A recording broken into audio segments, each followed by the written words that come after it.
El arrebatamiento de la iglesia. El arrebatamiento de la iglesia. En 1 Tesalonicenses capítulo 4, versículos 13 al 18, encontramos estas palabras. Tampoco queremos, hermanos, que ignoren acerca de los que duermen, para que no os entristezcáis como los otros que no tienen esperanza.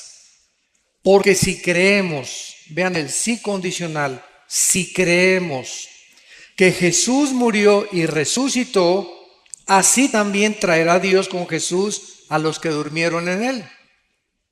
Por lo cual os decimos esto en palabra del Señor, que nosotros que vivimos, que habremos quedado hasta la venida del Señor, no precederemos a los que durmieron. Porque el Señor mismo, con voz de mando, con voz de arcángel y con trompeta de Dios, descenderá del cielo, y los muertos en Cristo resucitarán primero. Luego nosotros los que vivimos, los que hayamos quedado, seremos arrebatados juntamente con ellos en las nubes para recibir al Señor en el aire. Y así estaremos siempre con el Señor. Por tanto, alentaos los unos a los otros con estas palabras. Y en la primera carta a los Corintios, capítulo 15, versículos 51 y 52, el apóstol Pablo escribe: He aquí os digo un misterio. No todos dormiremos, pero todos seremos transformados. En un momento, en un abrir y cerrar de ojos, a la final trompeta, porque se tocará la trompeta y los muertos serán resucitados incorruptibles y nosotros seremos transformados. Vamos a dar un desarrollo, una exposición o una exégesis del pasaje primero de Tesalonicenses para comenzar a entender más o menos lo que el Espíritu Santo nos quiere dar y entender lo que Pablo, alineado con la carta a los tesalonicenses, nos quiso también revelar. Dice en primera de Tesalonicenses, regresamos otra vez al capítulo 4, que el apóstol Pablo estaba interesado que los cristianos de la iglesia de Tesalónica no ignoraran algo. Porque cuando Dios le interesa que sepamos algo, nos los reveló en la palabra de Dios. Los tesalonicenses estaban tristes porque se estaban muriendo muchos hermanos, vivían la persecución de los romanos desde luego, y pues muchos de ellos no tenían la Biblia como la tenemos nosotros completa. Entonces sabemos que en Latinoamérica, principalmente, no sé, en Colombia, en México, cuando alguien se muere, hay veces que hasta 6 meses, 1 año, los parientes se visten de negro. Las mamás se visten de negro, las abuelas se visten de negro y guardan luto, así se llama luto, así dicen luto aquí también. Luto 6 meses o 1 año y llore al muertito. Y hay veces que te encuentras a personas que perdieron un hijo hace 3 años o 5 años y siguen tristes, siguen acongojadas, siguen con mucho dolor interno. Esto no puede ser así con los hijos y las hijas de Dios. Porque si creemos ahora, si no crees en la resurrección, pues vas a seguir llorando durante 10 años. Pero cuando alguien se muere cercano a nosotros, hay una mezcla de dolor porque somos seres humanos y es bueno llorar, es terrible no llorar. Porque puede desatar una depresión peor todavía. Entonces, bueno, es sano psíquicamente llorar, pero no llorar 1 año. O más de 3 o 4 meses. O tal vez, ¿verdad? De vez en cuando tienes algún recuerdo de un hijo, de una hija, de tu esposo, ex esposa y salen las lágrimas, no hay ningún problema. Pero estar constantemente en estado de tristeza es contra la salud mental, porque es terrible psicológicamente y además es una manifestación tremenda de incredulidad a la resurrección de Jesucristo. Entonces Pablo, con estos antecedentes, dice, no quiero que ignoren acerca de los que duermen. La palabra dormir, como lo vamos primero a demostrar, no significa que estamos en estado inconsciente en la muerte. Hay una secta que se llama los Testigos de Jehová. Ellos sí enseñan eso. Y vamos a demostrar con la Biblia a continuación de que en el momento que morimos, inmediatamente estamos o en la presencia del Señor. Los cristianos y los no cristianos descienden al centro de la tierra, donde se encuentra todavía el infierno, para esperar que pase los 1000 años del reino milenial de Cristo y resucitar, Apocalipsis 20 del 11 al 15, para el juicio del gran trono blanco. Entonces, hay varias resurrecciones en la Biblia. Cristo es la primera persona en la Biblia en resucitar sin volver a morir. Antes de Cristo, Él resucitó a varias personas, a Lázaro, pero Lázaro volvió a morir. Por eso se le llama en Colosenses el primogénito entre los muertos, el primero en su género, que ha resucitado para jamás morir. Porque en cuanto murió, dice Romanos 6, al pecado murió de una vez para siempre.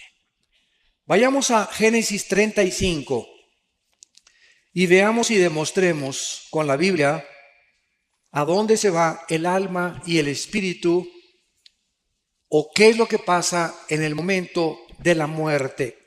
La Biblia es el único libro que nos revela de qué forma tan maravillosa hay vida después de la vida, y que nuestros seres queridos que ya partieron están, que Riviera Maya, ni Hawái, ni la costa francesa, están en un lugar de descanso, tranquilos, aleluya, gloria a Dios.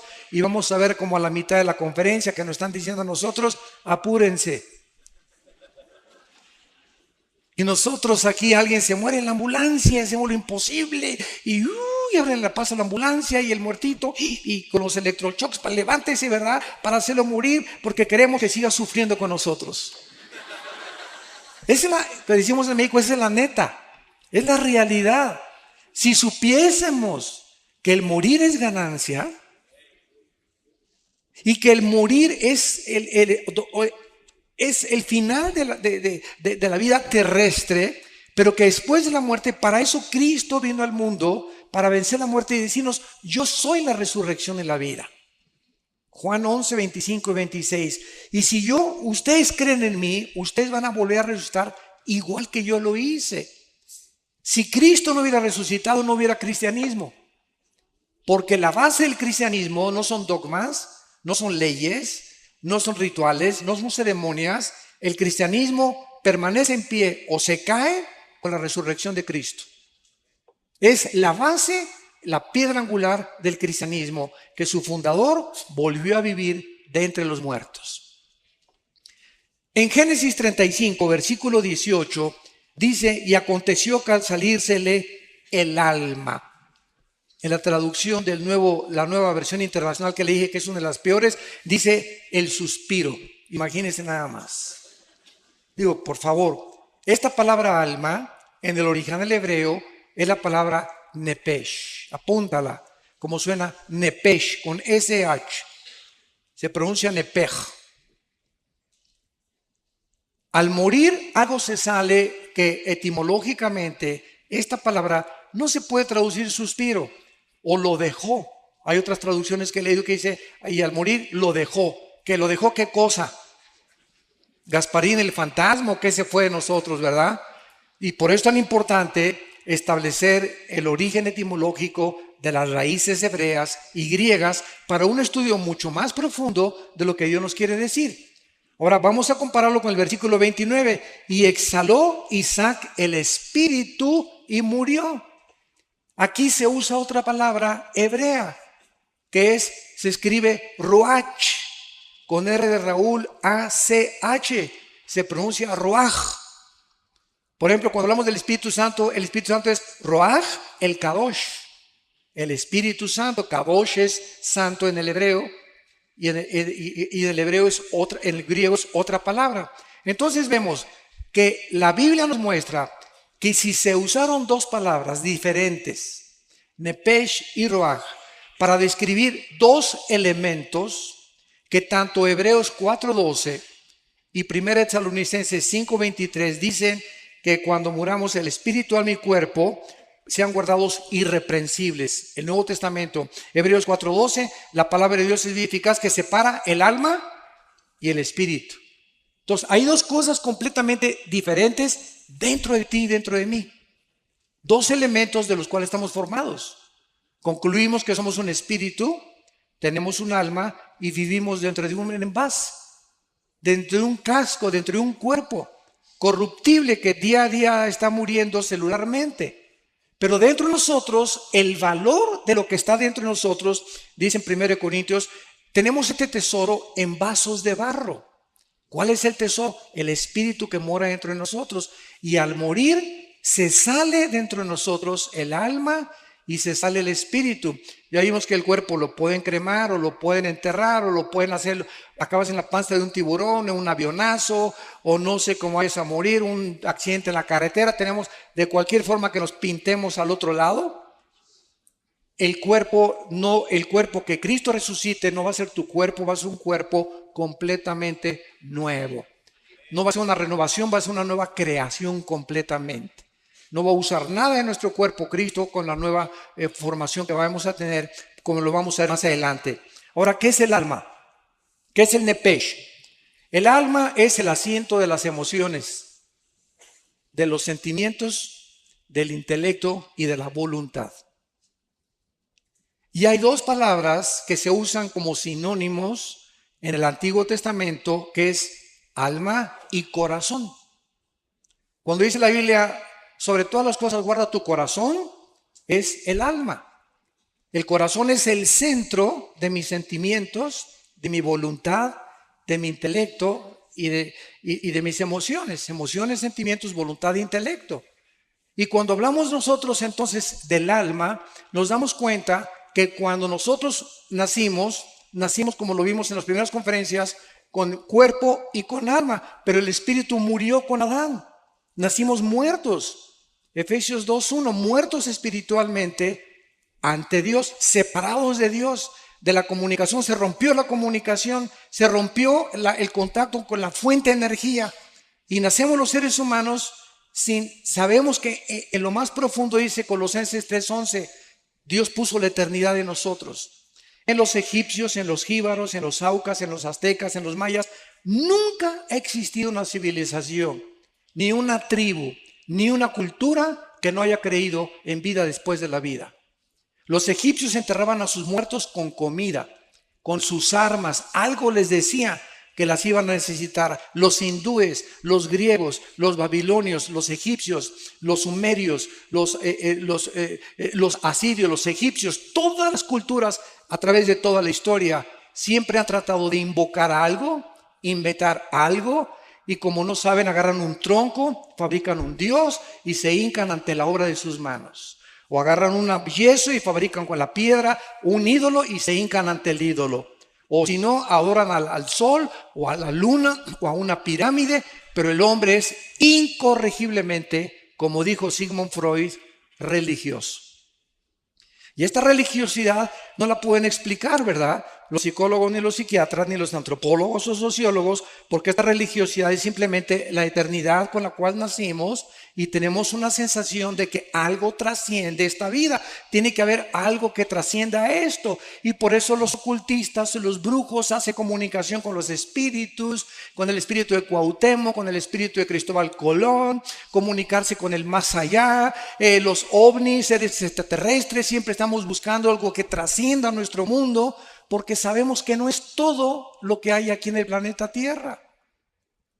Y dice Jeremías 17:9, engañoso es el corazón más que todas las cosas. En el original hebreo dice, chueco y torcido nacieron los sentimientos, las emociones, el intelecto y la voluntad de los seres humanos. Nacimos así, chuecos. Mis sentimientos son engañosos, mis emociones son engañosas, mi intelecto está deteriorado y estoy completamente lejos de la voluntad de Dios. Tienes que nacer de nuevo, le dijo Dios al hombre más religioso de Israel, Nicodemo, Juan capítulo 3.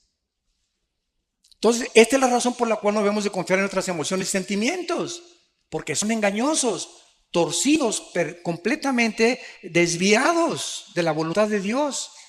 Y cuando comenzamos a Dios, viene la reprogramación de mis sentimientos y mi voluntad. Y ahora Dios me dice, Armando, no hagas caso de tus sentimientos, haz caso de lo que dice la palabra de Dios. Obedéceme.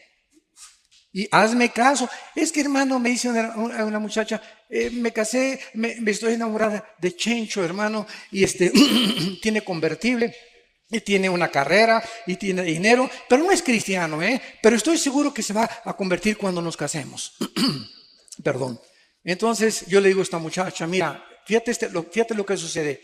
Cuando una persona cristiana viola la palabra de Dios, porque cree que los fines justifican los medios o porque cree que son puros pretextos y se casa con una persona que no es cristiana, en ese momento el bien está haciendo y queda empoderado debajo del mal. Porque cuando el bien se pone bajo el mal aprisiona al bien y pierdes la brújula del Señor y tú acabas convirtiéndote en la religión de tu esposo o acabas siguiendo las cosas de tu esposo. ¿Por qué? Porque desobedeciste a Dios y Dios no puede ser burlado. Cuando tú haces un negocio y haces socio del 50% de tus acciones a una persona que no es cristiana, estás violando 2 Corintios capítulo 6.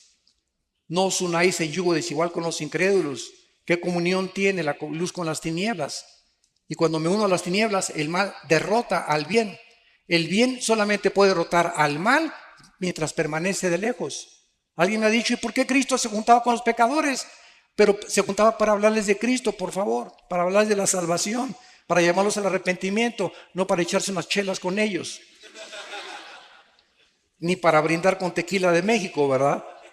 Entonces es muy diferente. Entonces, si tú tienes un amigo que es no cristiano y es tu mejor amigo, tu mejor amiga, te va a acabar jalando y te va a acabar influenciando, porque dice en Jeremías que ellos se conviertan a ti y no tú a ellos. Entonces, si tienes una persona que no es cristiana, es para estar hablando de Cristo y traerla a Cristo. Y si ella te rechaza y te dice, no, ¿sabes una cosa? No vuelvas a salir con esa persona. Porque salgo contigo para hablarte del Señor y para tratar de hacerme tu amigo, para ganarte para el reino de Dios. Pero si hay un rechazo continuo a esa persona que tú consideras tu mejor amigo o mejor amigo hacia las cosas de Dios, ten mucho cuidado porque Dios te puede abandonar. En el sentido no de que pierdas la salvación, sino que pierdas el poder para atraer a esa persona y esa persona te va a jalar al pecado, tarde o temprano. ¿Qué es el espíritu? El espíritu es la parte inmaterial del ser humano, apúntala, a través de la cual conocemos, adoramos y servimos a Dios. Juan 4:24, porque Dios es espíritu. Entonces, a Dios se le tiene que conocer solo a través del Espíritu Santo. Si ninguna persona en esta mañana o en esta tarde no tiene al Espíritu Santo, aunque te pongas en flor de loto, meditación trascendental, budismo zen, y te vayas a un parque, te concentres, etcétera, etcétera, te estás comunicando con espíritus malignos que te van a engañar.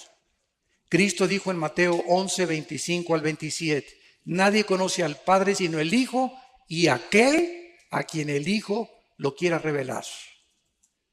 ¿Quieres conocer a Dios? Nadie puede conocer a Dios sin antes conocer a Cristo, porque es Cristo el que nos da a conocer al Padre.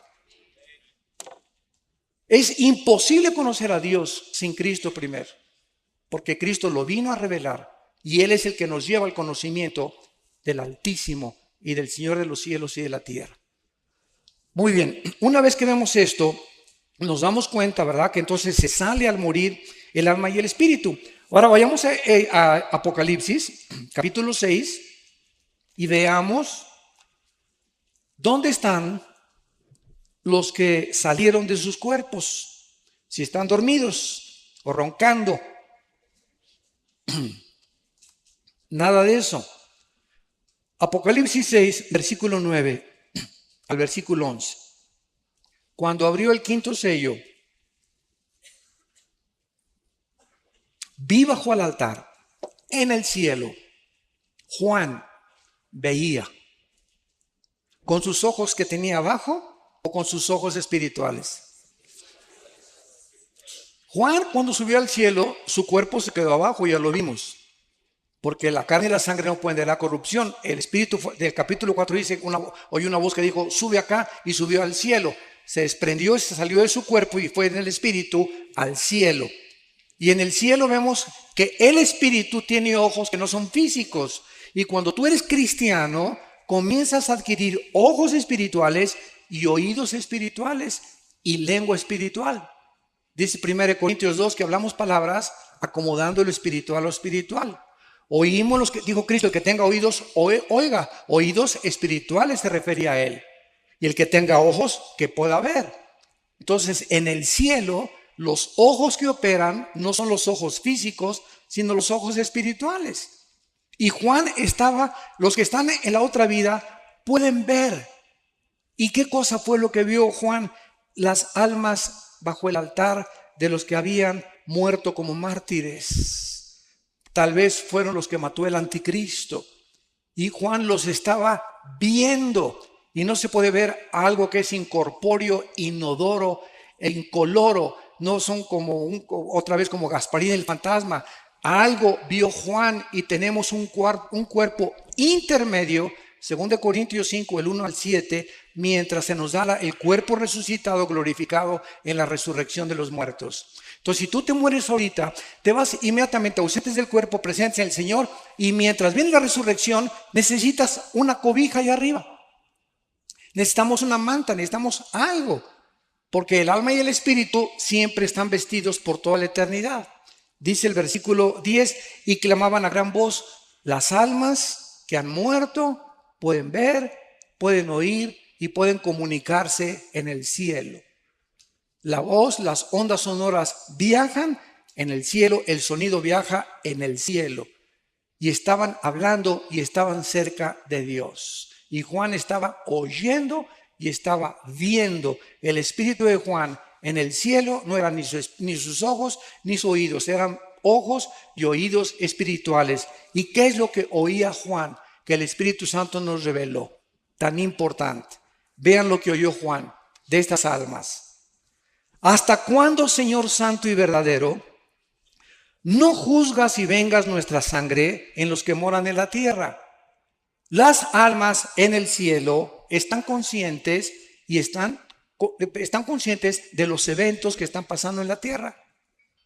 Nos ven, se asoman y saben lo que está pasando. Y están preocupadas en este caso las que vio Juan, porque le están diciendo a Dios, Señor, siguen las guerras, la violencia, los secuestros, las violaciones, los robos, los crímenes, tanto desgracia, tantos cánceres. ¿Cuándo, Señor, se va a acabar todas estas cosas?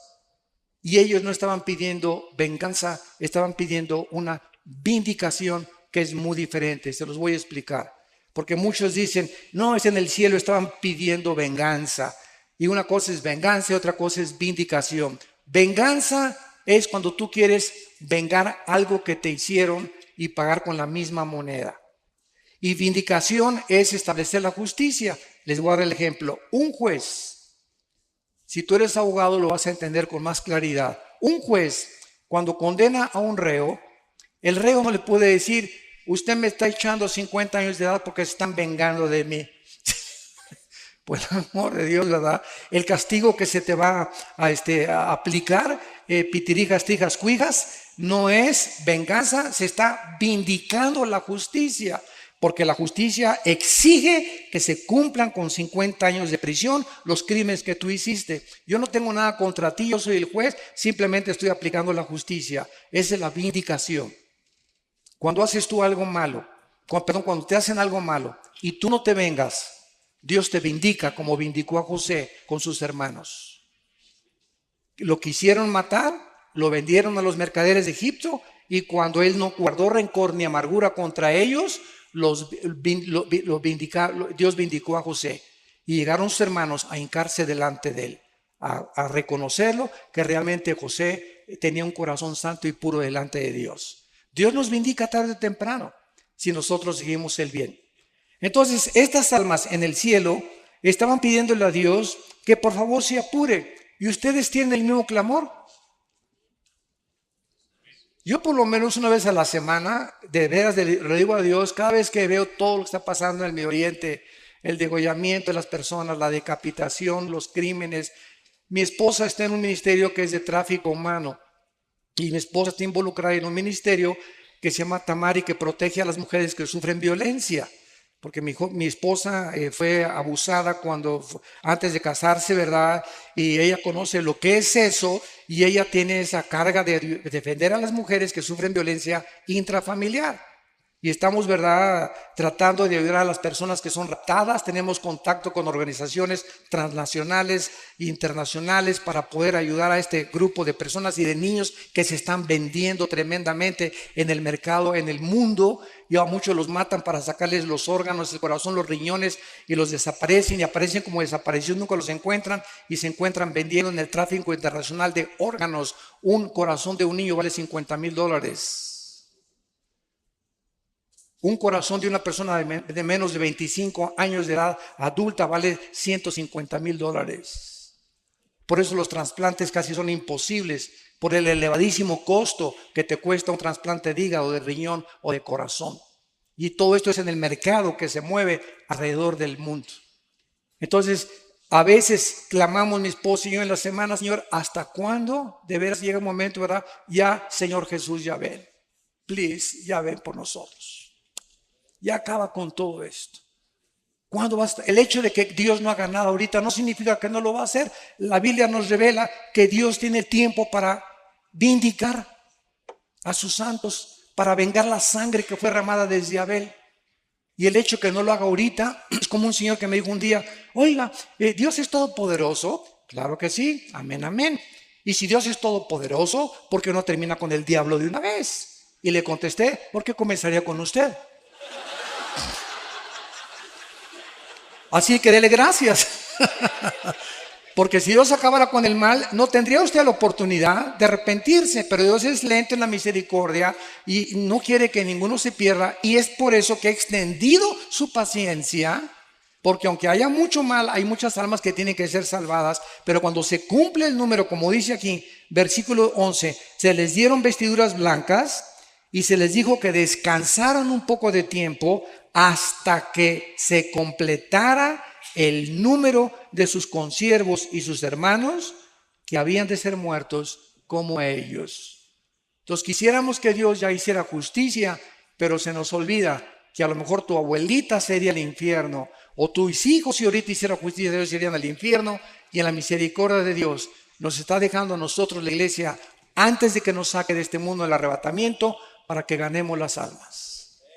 Los edificios, las esculturas, las pinturas, los títulos, 5 doctorados que tuviste, 5 licenciaturas, todo absolutamente el planeta Tierra será reducido a cenizas. Todo absolutamente, menos las almas. Es lo único que tiene valor en el mundo, las almas, por las cuales el Hijo de Dios dio su vida en una cruz. Y se nos manda a nosotros tener el corazón de Cristo y la mente de Cristo para vivir con compasión por las almas. Y que cada semana, yo no quiero que levante nadie la mano, desde que te convertiste, ¿a cuántas personas les has hablado de Cristo? Desde que te convertiste puedes llegar al cielo y decir: esa alma, yo me convertí por esa persona. ¿Habrá almas en el cielo que reconozcan que tú fuiste el instrumento de Dios para que ellos estuvieran arriba? ¿O te dijiste cristiano y llegabas a la iglesia y calentabas el asiento de tu iglesia y aleluya y gloria a Dios, etcétera, etcétera, y nunca hablaste de Cristo a nadie? Nunca te preocupaste por traer a nadie a Cristo. Nunca al mesero, al elevadorista, al lechero, a la humosa, a donde quiera que tú vas, podemos tener la oportunidad de hablar del Señor. Porque somos testigos y para eso el Espíritu Santo vino a nuestra vida. Bueno, regresamos ahora a 1 Corintios, capítulo 15. Y una vez que hemos visto que después de la muerte no estamos dormidos en el sentido que estamos en un estado cataléptico e inconsciente, sino que estamos vivitos y coleando en la presencia del Señor, en el cielo inmediatamente. Dice en Corintios 15, 51, el apóstol Pablo: he aquí os digo un misterio. He encontrado personas que me han dicho: oiga, señor Alducín, es que hace 80 años o el siglo pasado el rapto de la iglesia no estaba en los libros, ni los antiguos predicadores predicaban de estas cosas. Es una nueva doctrina, así me han dicho. Es una nueva doctrina. Les digo, cabezas de melón y de calabaza. Por eso Pablo dijo, les digo un misterio. Pablo, el rapto era un misterio que no se conocía en el Antiguo Testamento. Solamente se conocía la resurrección, pero no que iba a haber una generación que tal vez seamos nosotros, que no vamos a morir, que no vamos a gustar lo que es la muerte. De repente, ahorita saliendo, a lo mejor nos vamos todos, se queda la ropa, el anillo, todos los guaraches, los calcetines, y nos vamos al cielo y el mundo se queda. Desaparecieron millones de cristianos. Se van a congestionar los noticieros de televisión, va a haber pilotos que se van a estrellar porque no van a tener el piloto, un tráfico impresionante en las carreteras porque desaparecieron los choferes, las cunas de los bebés van a desaparecer, las mamás que no eran cristianas, ¿dónde está mi bebé? ¿Quién se lo llevó? Etcétera, etcétera. Va a causar un caos internacional. Y la respuesta tiene que venir, se los llevaron los ovnis.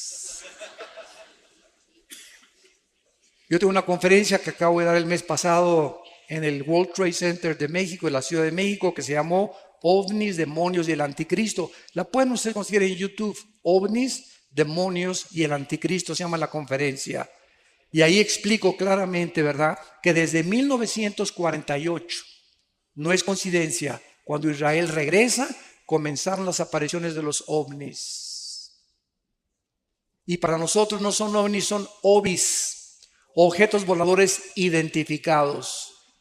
Una vez tuve un argumento con un ufólogo, se llaman los especialistas en los ovnis, y me dice, ustedes los cristianos, esto fue una escuela, y me dice, ustedes los cristianos, señor Alducín, no creen en los ovnis, ¿verdad? ¿Y cómo pueden ustedes negar los videos y algo que es real? O sea, se han fotografiado, hay testimonios de personas. Y le dije, usted está equivocado. Nosotros no negamos esto que es, como usted dice, corroborado por la misma ciencia. Es más, la Organización de las Naciones Unidas nombró a una señora oficialmente para investigar el fenómeno extraterrestre. Porque la Fuerza Aérea de los Estados Unidos está convencida que es real la aparición de objetos voladores no identificados. Y le dije, nosotros no negamos que esto sea real, pero estamos seguros que los tripulantes no son marcianos ni jupiterianos, son fenómenos de la materialización de energía de los ángeles caídos, que están preparando el escenario para que cuando desaparezcamos millones de personas, el mundo puede decir, los extraterrestres se llevaron. Y cuando aparezca el anticristo, con poderes sobrenaturales, sobrehumanos, lo van a considerar un extraterrestre. ¿Y quién como él? Nadie podrá luchar contra él. Y el líder religioso que aparezca lo van a adorar como un santo porque está haciendo milagros. Porque cualquier milagro hace que las personas se hinquen sin saber que los milagros tienen el origen o satánico o de Dios. No todos los milagros vienen de Dios. Satanás tiene el poder de materializar la energía. Entonces, este misterio que Pablo está relatando nos dice, ¿cuál es el misterio? Que no todos vamos a morir, no todos vamos a dormir, sino todos seremos transformados, cambiados. En un momento, va a ser instantáneo, en un parpadeo de los ojos. Y dice a la final trompeta, muchos han dicho que es a la final trompeta del Apocalipsis. Un error también doctrinal. ¿Por qué? Porque las trompetas del Apocalipsis son para el juicio, son de juicio. Y aquí es la trompeta para llamar a los santos a el cielo. Si nosotros estudiamos en el libro de los Números, las trompetas que se usaban en el pueblo hebreo, vamos a encontrar que se usaba un shofar, que es un cuerno de carnero. Síganme con cuidado. Cuando acampaban cuando acampaban todos los israelitas, las 12 tribus alrededor del tabernáculo, oeste, oriente y occidente, cuando acampaban alrededor, siempre el tabernáculo miraba hacia el oriente. Y cuando necesitaban, no tenían iPhones, no tenían correo, no tenían teléfono, para poder movilizar al pueblo, cerca de 2 millones de personas, usaban los sacerdotes shofares y tenían 2 toques. Escuchen, El toque para que se reunieran todos en el campamento era así.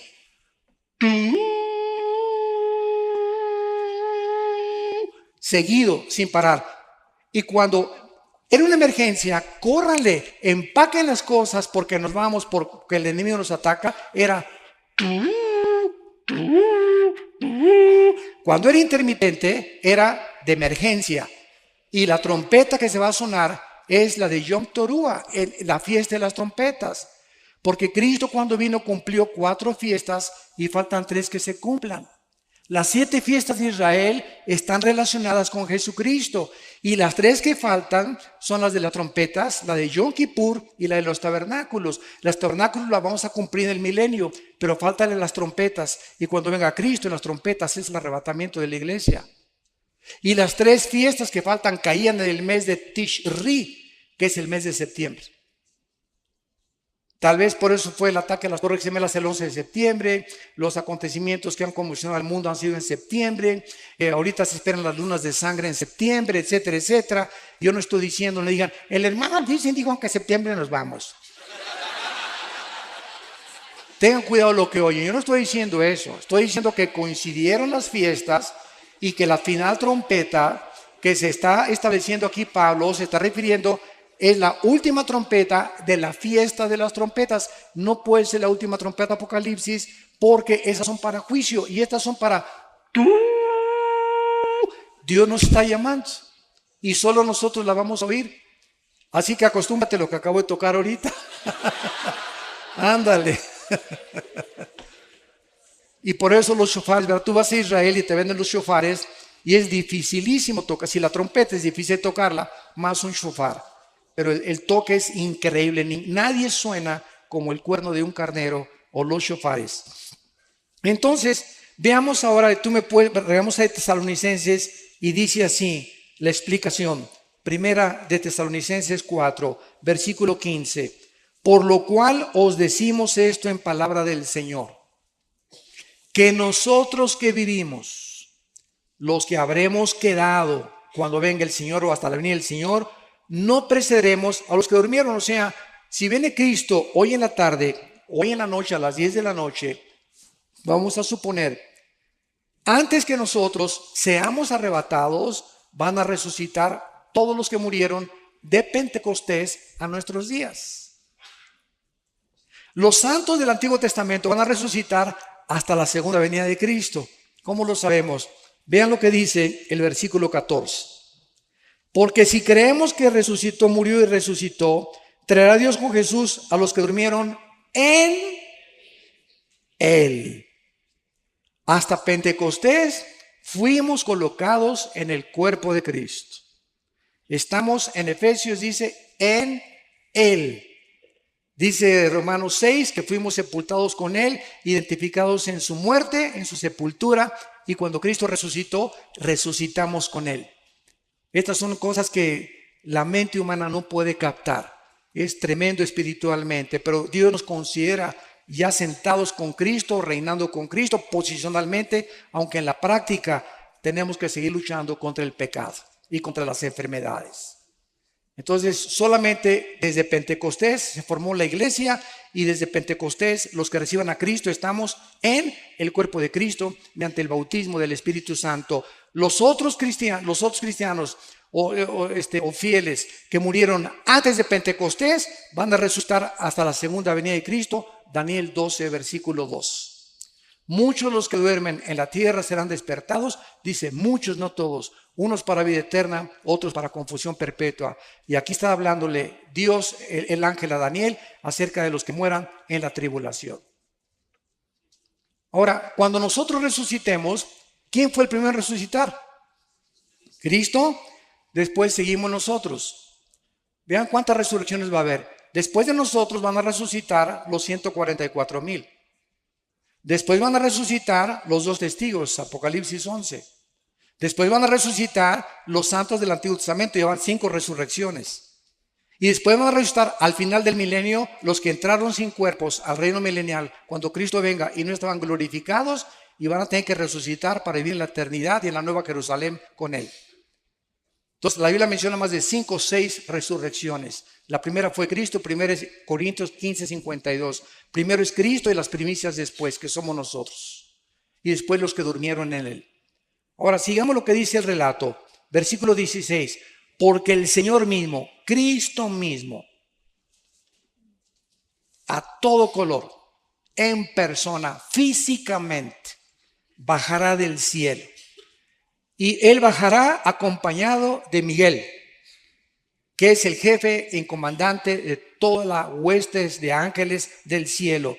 Van a ser millones de ángeles cuando venga Cristo.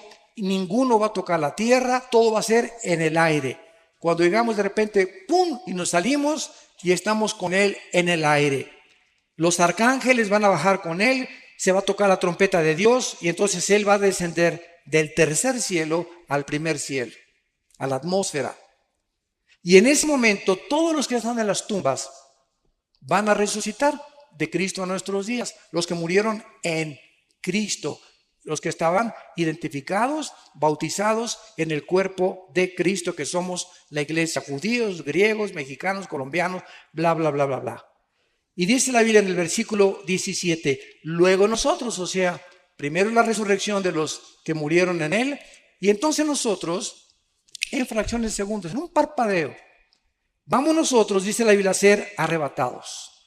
La palabra arrebatado es muy importante en el griego, apúntala. Es la palabra griega arpazo, con Z, arpazo, que significa ser sacado de en medio súbitamente o con fuerza. ¿Por qué se usó rapto? Porque la palabra en latín raptus, y arrebatados es castellano y arpazo es griego. Y como la Biblia del Nuevo Testamento fue escrita en griego, se usó la palabra arpazo. Pero cuando usamos rapto, es un sinónimo y la gente nos entiende. El rapto de la iglesia es la palabra más común. Bueno, seremos arrebatados juntamente con ellos para recibir al Señor en el aire. Y así estaremos con el Señor para siempre. Ya, adiós mundo cruel, ya nunca te veré, ¿verdad? Oye, hermano, y si se queda mi abuelita ahí en la tierra, y si se queda mi hijo y veo que se quedó mi hijo, ay, Señor, mi hijo, ¿no te lo quieres traer también a él, por favor? ¿Sabes una cosa? Los sentimientos aquí abajo en la tierra van a ser transformados y las emociones completamente en la nueva creación que Dios va a hacer de nuestros cuerpos. ¿Por qué? Cristo cuando vivió, estaba un día enseñando a los discípulos en un cuarto y de repente alguien oyó y fueron a contestar a la puerta. Y uno de los discípulos desde la puerta le gritó al Señor, Señor, es tu mamá y tus hermanos. Pregunta, ¿por qué no entraron al discipulado? ¿Por qué no entraron al estudio? ¿Por qué no estaban con Cristo? Porque dice la Biblia que no creían en Él. María no creía en Él. María, aunque sabía lo que el ángel le reveló y le dijo que una espada traspasaría su corazón, María al pie de la cruz entiende finalmente cuánta obstrucción espiritual, porque el Espíritu Santo no ha venido, que Él era el Hijo de Dios. En las bodas de Canaán quería que lo siguiera obedeciendo. Haz esto, y le contesta a Cristo, mujer, entiende, mi hora no ha llegado. Por el amor de Dios, mamacita, pórtate bien.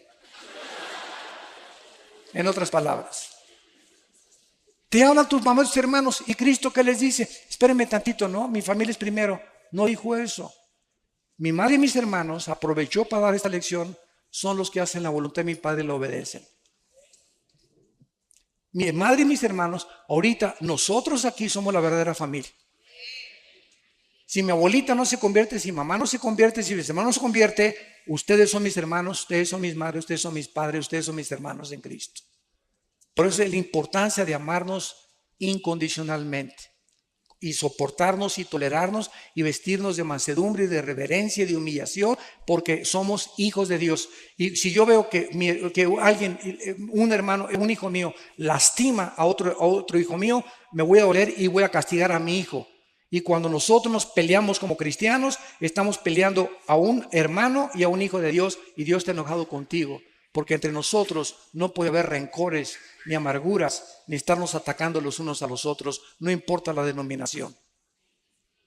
Somos hijos de Cristo, estamos en desacuerdo en muchas cosas, nos vamos a poner de acuerdo arriba, pero aquí abajo amémonos como Él nos amó, porque por el amor que tengamos, el mundo sabrá que somos hijos de Dios. Ahora bien, en el momento en que resucitemos, la pregunta finalmente es, ¿cómo será nuestro cuerpo? ¿Me parecería a John Travolta? ¿O a Tom Cruise? ¿O a Brad Pitt? ¿O a Madonna? ¿O a fulano de tal? Qué interesante es, vamos a Filipenses, vean todo lo que la Biblia nos revela, pero tú viendo telenovelas, Dios mío santo. Dice Filipenses capítulo 3, versículo 20 y 21. Mas nuestra ciudadanía está en los cielos, de donde también esperamos. Esta es la vida del cristiano, estamos en una continua esperanza de que venga.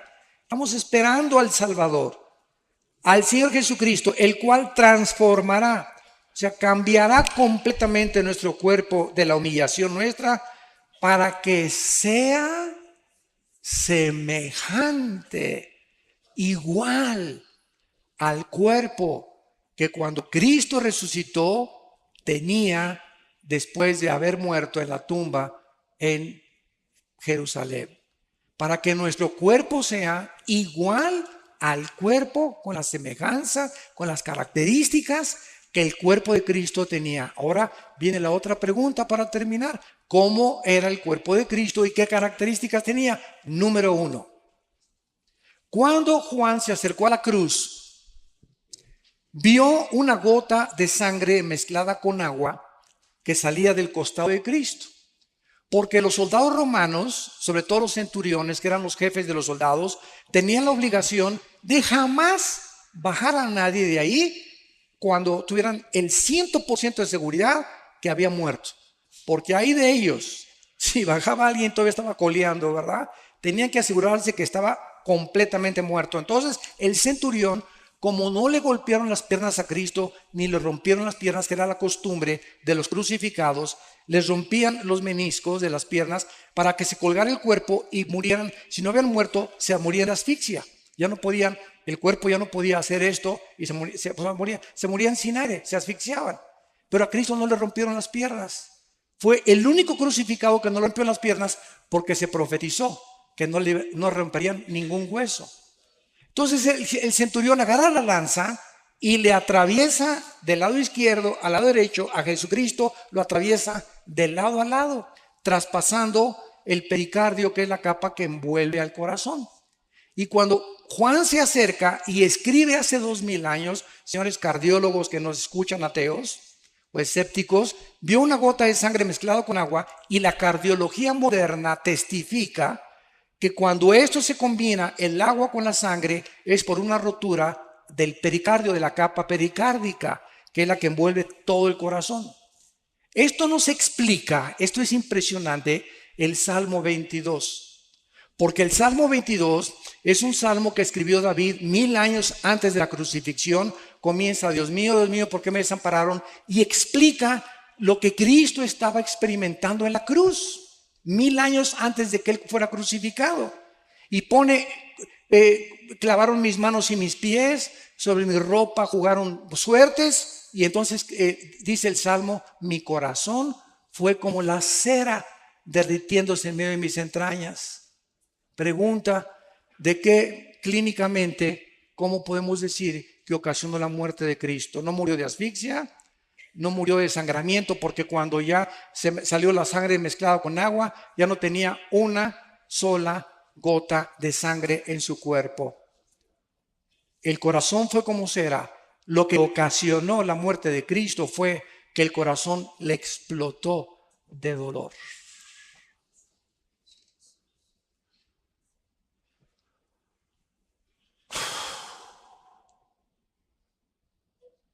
Cuando nuestros pecados fueron puestos sobre su cuerpo, el santo, hecho más sublime que los cielos, no lo pudo tolerar ni soportar, ser separado de su Padre. Y eso fue lo que provocó su muerte física.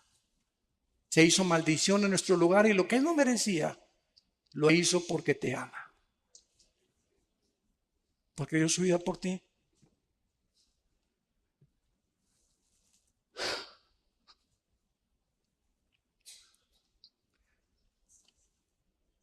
En segundo lugar, vamos a Lucas capítulo 24 y veamos otra característica de Jesús cuando resucitó. Esto es también muy interesante. Dice Lucas 24. Estamos viendo nuestro cuerpo, igual al de Cristo, ya no va a funcionar con la circulación de la sangre. Ahorita nuestros cuerpos necesitan la sangre porque la vida, antes de que se descubriera la circulación de la sangre, en Levíticos 17:11, 3000 años antes de que se descubriera, señores médicos, la circulación de la sangre, la Biblia decía, la vida de la carne está en la sangre. Y es interesante que la palabra vida, ahí en Levítico 17:11, sea la palabra hebrea nepesh, que es alma.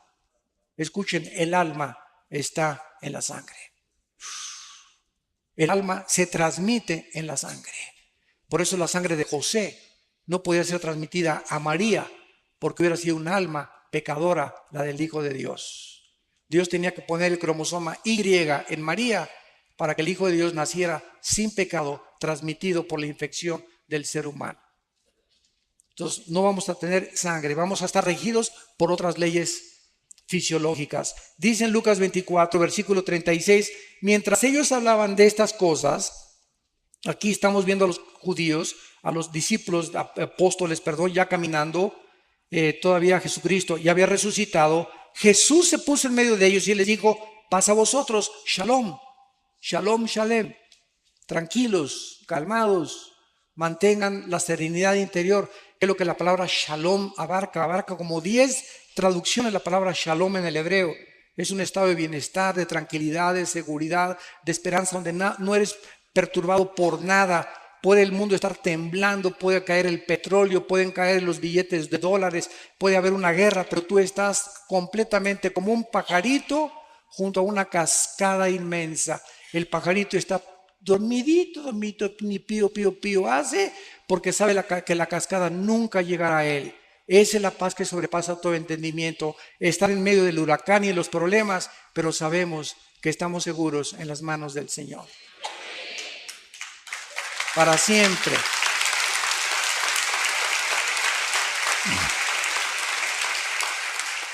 Entonces, espantados y atemorizados, pensaban que veían espíritus. Pero Él les dijo, ¿por qué están turbados y vienen a vuestro corazón estos pensamientos? Miren mis manos y mis pies, y yo mismo soy. Palpen y vean, porque un espíritu no tiene carne ni huesos como veis que yo tengo. Y diciendo esto, les mostró las manos y los pies. Y como todavía ellos de gozo no lo creían y estaban maravillados, les dijo, ¿tienen por ahí algún guisado colombiano? La Biblia menciona casi siempre los pescados y la miel como los alimentos, el mejor alimento que puede el ser humano tener, el pescado y la miel. Y está demostrado con el tiempo, ¿verdad? Que la miel la puedes tener, nunca se echa a perder la miel. Es impenetrable por ninguna bacteria ni por ningún microbio. Bueno, haciendo a un lado esto, vemos que el cuerpo de Cristo no tenía sangre. Al mismo tiempo, el cuerpo de Cristo era un cuerpo que se materializaba y se desmaterializaba a voluntad. Podía atravesar las paredes y podía ser tocado, y tocaban algo sólido los discípulos. Y en tercer lugar, nuestros cuerpos nuevos vamos a seguir comiendo. Adán, antes de pecar, comía. Entonces, y dice en Apocalipsis 22 que habrá el árbol de la vida en la Nueva Jerusalén. ¿Por qué? ¿No se han preguntado esto? El árbol de la vida aparece en Génesis 2 y en Apocalipsis 22. Nada más, el árbol de la vida. Antes del pecado, participaban del árbol de la vida. Y después del pecado, dejaron de participar del árbol de la vida. Ahora participamos del árbol de la vida, que es una representación de Cristo. Pero cuando muramos con cuerpos ya glorificados, vamos a participar del fruto que Adán rechazó. La pregunta es ¿por qué? Porque Dios nos muestra que aún resucitados y eternos con Él, jamás seremos dioses. Siempre dependeremos de Él. Ningún ser humano será autónomo jamás en toda la eternidad y ni jamás tendremos la deidad. Porque Dios es el único que existe con el Padre y el Espíritu Santo. Entonces, esta es la cuarta. Y la última característica está en Hechos capítulo 1. Hechos capítulo 1. Dice la Biblia que ya al final, cuando ya Cristo se apareció a más de 500 personas durante cerca de 40 días en Jerusalén y los alrededores, entonces ya llegamos al momento de la ascensión, cuando ya Jesús deja el planeta Tierra y ya no vuelve a regresar, más que cuando se le aparece a Juan para que escribe el Apocalipsis. Y dice Hechos capítulo 1, versículo 9, y habiendo dicho estas cosas, viéndolo ellos, fue alzado. De repente estaban con él y de repente comenzó Jesús a violar la ley de la gravedad. La ley de la gravedad ya no operaba en el cuerpo resucitado de Cristo. Vamos a tener como cuarta característica que vamos a poder volar. No sé cuántos de ustedes han soñado que vuelan. Siempre me sorprendo con la misma respuesta. Casi la mayoría hemos soñado que volamos. Yo tengo como 3 o 4 meses que ya no sueño que vuelo. Pero por lo menos 2 o 3 años, así de repente sueño no con la capa roja, ¿verdad?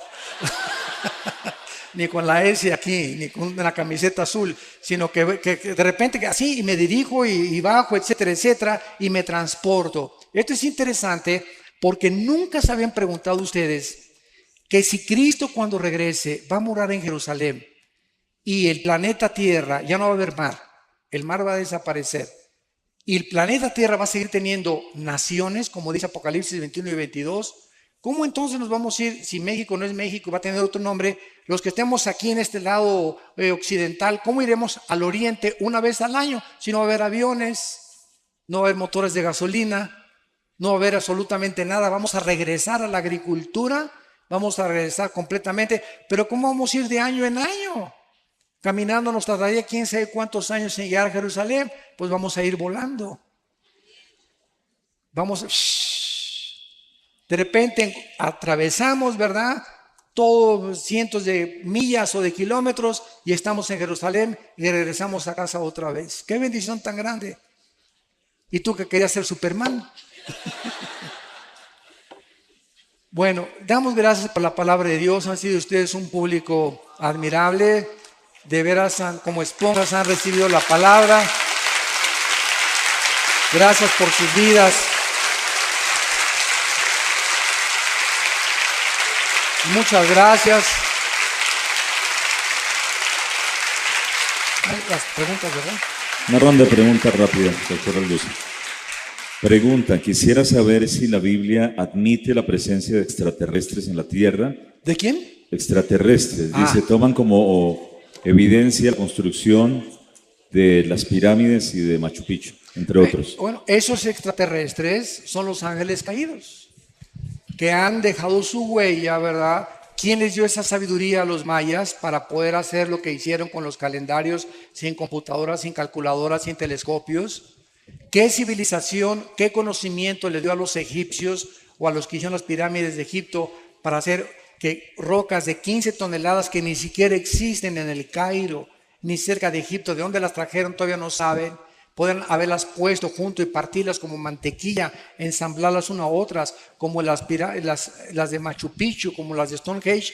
Todo esto es obra de que el mundo ha sido visitado por extraterrestres. Nada más que estos extraterrestres, la Biblia es la única que los desenmascara. Y no son extraterrestres, ¿verdad?, de Júpiter o de Marte, son ángeles caídos que la Biblia revela que vienen al mundo a proporcionarnos conocimiento para comprar nuestras almas y engañarnos y llevar al final al mundo a su propia autodestrucción.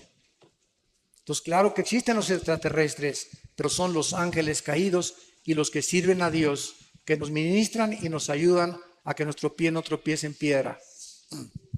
¿Qué significa el arrebatamiento de los 144,000? ¿Qué significa? Dice, ¿qué significa el arrebatamiento de los 144,000? Pues que fueron arrebatados, ¿verdad? Bueno, eso es desde ese punto de vista. Y en segundo lugar, creo que sí estoy tratando de captar la pregunta. Tal vez, ¿qué significa teológicamente? No, me imagino que es eso. Bueno, es importante que entendamos lo siguiente: la iglesia tiene que salir del mundo para que Israel vuelva a entrar al campo a jugar en lugar del Barcelona. Entonces es importante que los judíos vuelvan, por eso dice Romanos 9, Romanos 10 y Romanos 11, 3 capítulos de Romanos dedicados a explicarnos que Dios no ha terminado con los judíos. Están en la banca, ahí está el Chicharito en la banca todavía. Y después le dan su chance, ¿verdad?, para que meta el gol y pase el Real Madrid, ¿verdad?, a la liga. Entonces ¿cómo que hay? Cuando los judíos, ¿verdad?, salgamos nosotros, la banca, que están en la banca, van a entrar al partido y entonces será predicado el Evangelio eterno y Dios escogerá 144,000 judíos que pueden ser colombianos, porque hay judíos colombianos sin que tú lo sepas, hay judíos mexicanos, hay judíos etíopes, hay judíos franceses. Repito, las 10 tribus se perdieron y fueron dispersas por todo el mundo. Y hay cantidad de judíos que no saben que son judíos. Y Dios va a levantar de todas las naciones, va a ser el último ejército de Dios. Entonces significa que Israel vuelve otra vez a entrar al campo, al escenario, y ahora le toca a Israel la evangelización última del mundo. ¿Hay alguna información genética que pueda determinar que una persona sea homosexual o lesbiana? Si hubiera algún gen que determinara eso, entonces no habría ninguna responsabilidad y la Biblia sería mentirosa. Porque entonces yo no tendría ninguna base para poder condenar a una persona que ha escogido ser mujer y es hombre, o a un hombre que ha escogido ser hombre y es mujer. Entonces no hay ningún gen absolutamente que demuestre eso. Esto es una aberración completa que han tratado de usar para justificar precisamente un pecado de homosexualidad o de lesbianismo. Quiero decirles que de acuerdo al doctor James Dobson, que es un psiquiatra, psicólogo norteamericano cristiano en Los Ángeles, de acuerdo a sus investigaciones, la mayor parte de los homosexuales vienen de hogares de matriarcado, donde en el hogar no había una figura masculina como el patrón. Era la mamá la que mandaba y la que daba las órdenes, donde el papá perdió completamente toda la autoridad y la mujer tomó la autoridad. El niño varón necesita un patrón de un hombre. Esto es indispensable para su crecimiento y salud psíquica normal y espiritual. Entonces, la mayor parte de ellos han sido de estos hogares, y otra parte, dice el doctor Dawson, la mayor parte también de los homosexuales, casi un 50 y 50%, han sido personas abusadas en su infancia o en su juventud sexualmente. Hay muchachas que desgraciadamente tienen una experiencia sexual antes de casarse a los 14, 15 y 6 años de edad, y fue horrible esa experiencia, y entonces agarran un odio inconsciente contra los varones, y en ese momento Satanás te manda una señora: véngase para acá mi nena, aquí te cuido yo, etcétera, etcétera, y sin que se den cuenta comienzan a desarrollar un amor hacia las mujeres y un odio hacia los varones, y cuando se dan cuenta ya cayeron en la trampa de Satanás, y no son lesbianas porque hayan nacido, sino porque están lastimadas emocional y psíquicamente. Lo mismo con los varones. Muchachos, que mi esposo y yo, a todos los homosexuales y los que tenemos en la iglesia, porque tenemos muchos y los aceptamos, pero les decimos los aceptamos porque la iglesia es un hospital, pero ustedes tienen que cambiar su conducta y echarle ganas y discipularse y confesar su pecado, y si a los 6 meses o 1 año no han cambiado, no los mandamos a un campamento de jóvenes, ni que enseñen la escuela dominical, ¿verdad? Tampoco. Tienen que pasar 4 o 5 años, ¿verdad?, para que podamos realmente ver que hay fruto. Decía David Wilkerson, un grande hombre de Dios que fundó los Teen Challenge, el desafío de la juventud, los centros de rehabilitación más grandes cristianos del mundo. Él el pastor en Times Square de la iglesia pentecostal Asambleas de Dios. Y decía David Wilkerson que de todas las personas que ha conocido, heroinómanos, cocainómanos, marihuanos, etcétera, etcétera, el homosexual es la persona más difícil de rehabilitar, pasando los 25 años de edad. Antes de los 25 no están tan lastimados y hay mucha oportunidad de salvarlos, pero ya a los 30, 40, si siguen practicando eso, es 10 veces más difícil. Doctor Alducin, ¿es bíblico la doctrina de cubrir los objetos y personas con la sangre de Cristo? No. Ejemplo, yo cubro con la sangre de Cristo mi casa. ¿En qué Biblia está eso? Ni en los mormones está eso tampoco, ¿verdad? Yo creo que ni en el Corán está eso. Esas son costumbres y tradiciones que hemos inventado. ¿Qué es la sangre? ¿Qué es la sangre? La sangre es la vida. Cuando Jesús derrama su sangre, ¿qué derramó? Su vida, porque la vida está en la sangre. Entonces, cuando tenemos a Cristo entre nosotros, ¿a quién tenemos? La vida de Cristo. Y cuando decimos, la sangre de Cristo me cubre, ya estoy cubierto, porque lo tengo a Él dentro de mí. Entonces no necesito que te cubra la sangre de Cristo, porque no aparece, ya fuimos rociados con la sangre de Cristo, dice 1 Pedro, cuando recibimos a Cristo dentro de nosotros, y fue su sangre la que nos dio la vida, porque es la vida la que está en la sangre. Como tampoco ya hay que ungir mi coche cuando compro un carro, mi casa, para que no entren los demonios, porque todas esas cosas pertenecieron al Antiguo Testamento. Ahora es la oración, tengo mi casa, mi coche, mi motocicleta.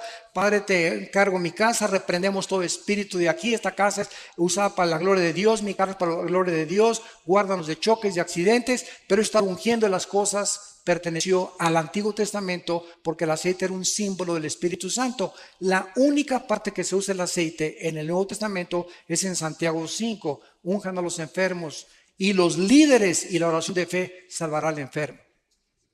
Pero estar ungiendo y bajo la sangre de Cristo, etcétera, etcétera, son frases que hemos acuñado, ¿verdad? Y queremos, yo entiendo lo que quieren decir, ¿verdad? Te cubro bajo la sangre de Cristo, o sea que estoy diciéndole a mi hijo, ¿verdad? Que el Señor te proteja, pero si mi hijo se porta mal, ni la sangre de Cristo lo va a cubrir. Entonces no es mágico esto. Casi es como el agua bendita. Si el alma está en la sangre, donar órganos y transfusiones de sangre es un error. No, absolutamente. Este es el error de los testigos de Jehová. Como ellos saben que la sangre, el alma está en la sangre, evitan las transfusiones y prefieren morir a que les transfundan sangre. Han sido demandados por la ley en Estados Unidos los testigos de Jehová por eso, porque cuando se necesita una transfusión de sangre no la hacen. Entonces es imposible que digamos, ¿verdad?, que va a ir el alma ahí transfundida, porque no es correcto eso. Cuando Dios sopla sobre Adán el soplo de vida, se trataba del Espíritu Santo que después de la caída por el pecado se separó y trajo muerte espiritual. Así es, efectivamente. Antes de la caída, ¿qué tipo de espíritu había en Adán? No, o sea, antes de la caída el ser humano fue habitado por Dios, el Espíritu Santo. El Espíritu se movió sobre la faz de las aguas, versículo 2 del Génesis. Y después de la caída el Espíritu Santo se sale de Adán y el ser humano queda dependiendo no solamente empíricamente de sus 5 sentidos, que son las ventanas del alma. Mis ojos, mis oídos, el gusto, el tacto, el oído, el olfato, etcétera, etcétera. Y dependemos de eso. Y por eso muchos ateos dicen, yo no creo lo que no veo, ni lo que no oigo, ni lo que no toco, ni lo que no huelo. ¿Verdad? O sea, si está fuera de mis 5 sentidos, no lo creo. Y eso es absurdo, ¿no? Porque tampoco, como dijo un ateo que llegó en México, en Tabasco, en un caballo, un gobernante que llegó a un pueblo y les dijo a los cristianos, una iglesia evangélica, les doy 3 minutos para que me muestren que Dios existe, si no quemo la iglesia. Y todos se volteaban, demuéstrenme que Dios existe, y lo quiero ver. Y entonces una viejita saca una naranja y la parte a la mitad. Y le dice, oiga general, ¿ve usted esta naranja? Claro que la veo, vieja tonta, pues no estoy ciego. Bueno, me la voy a exprimir. Y hace la viejita esto y se le exprime en la boca. Y le grita al general, ¿a qué sabe? Vieja tonta, lo tengo que probar. Y le contesta, pues así es Dios. Lo tiene usted que experimentar personalmente. Lo tiene usted que probar por usted mismo. Y no quemó la iglesia. Fue un general muy famoso que después se convirtió. Gracias a Dios. 5 años después de eso se convirtió antes de morir. Le concedió la misericordia de poder salvarse. Y así es Dios, o sea, yo te puedo traer todas las evidencias que quieras, pero si tú no quieres creer, aunque se te aparezca alguien de los muertos, no vas a creer, porque así lo has decidido en tu corazón. Siguiente pregunta. Si los ángeles están en prisiones, ¿cómo es que se materializan para los ovnis? Pero no todos están en prisiones eternas, dice Judas, los que en Génesis 6 quisieron meterse con las mujeres y alterar el genoma humano. Pero fueron un grupo de ángeles nada más, no todos los ángeles, porque hay otro grupo de ángeles caídos que siguen operando con Satanás. ¿Cuál es la raíz espiritual de la enfermedad del Alzheimer? Y también me preguntan sobre la esquizofrenia. Bueno, espiritual. de Alzheimer no sé, ¿verdad? No soy médico especialista en eso, que le pregunten a un médico, ¿verdad? No sé realmente de dónde venga. El síndrome de Down, pues es un cromosoma que falta, ¿verdad? O que está agregado de más. Pero Alzheimer, no sé, tal vez. Me han dicho muchísimas veces que el café evita el Alzheimer, ¿verdad? Y que el ejercicio y la memorización, tal vez. Entonces parece que es genético. Hay un gran índice de enfermedades de origen genético, como la diabetes. Hay personas que son flacas y las conozco yo y tienen diabetes tipo 2. Y hay gordos, gordos, gordos, tan feliz como Santa Claus que no tienen ni diabetes. Y tú lo ves y dices, Dios mío, pero ¿por qué, verdad? Si hay un gran índice de probabilidades que 5 kilos de peso que tengas te predispone a la diabetes, 5 kilos de más que tengas, y sobre todo aquí en el área del abdomen. Porque hay gente entonces gorda y etcétera, etcétera, y están más sanos que tú y que yo. ¿Verdad? La genética tiene muchísimo que ver en muchas enfermedades. Así es. Doctor Alducin, usted dijo que Cuba es como una cárcel. ¿Qué opina que los diálogos de paz de Colombia se estén desarrollando desde Cuba? Ahí no me meto.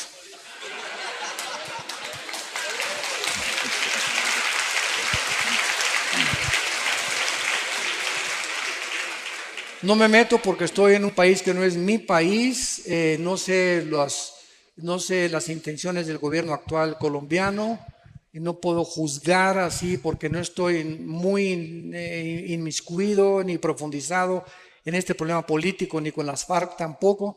Entonces, disculpen, no puedo opinar en algo que no tengo la suficiente información, ¿verdad?